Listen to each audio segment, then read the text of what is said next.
होलिका दहन केवल परंपरा नहीं बल्कि ऊर्जा परिवर्तन का प्रतीक माना जाता है। ज्योतिष मान्यता के अनुसार इस समय ग्रह ऊर्जा बदलती है, इसलिए भद्रा और प्रदोष काल का महत्व बढ़ जाता है। आइए जानते हैं भद्रा काल क्या होता है। ज्योतिष और पंचांग के अनुसार भद्रा काल चंद्रमा के करणों में से एक विशेष समय होता है।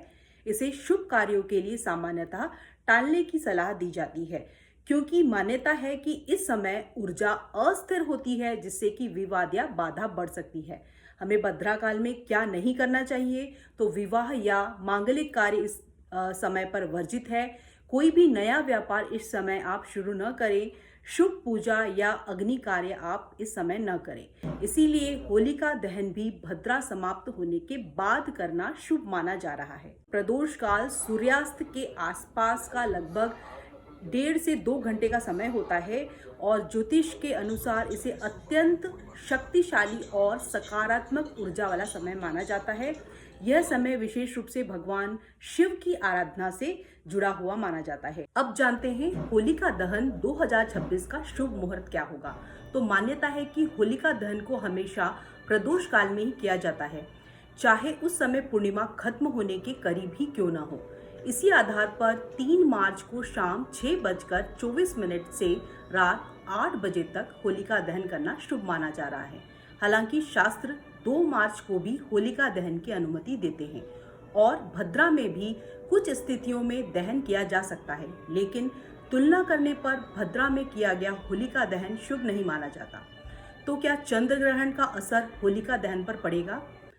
तो हमारे ज्योतिषा जो आचार्य हैं उनके अनुसार इस साल चंद्र ग्रहण में जो पंचग्रही योग भी बन रहा है।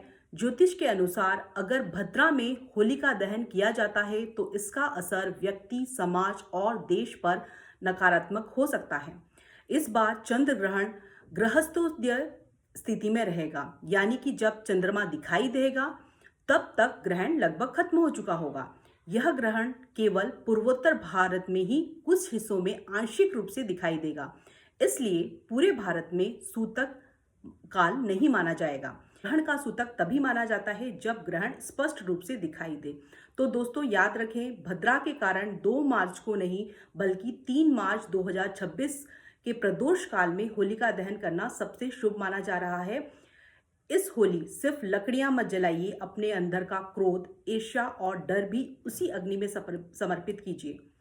अगर आपको यह जानकारी उपयोगी लगी है तो वीडियो को लाइक करें, शेयर करें और चैनल को सब्सक्राइब करें। Thanks for watching my video.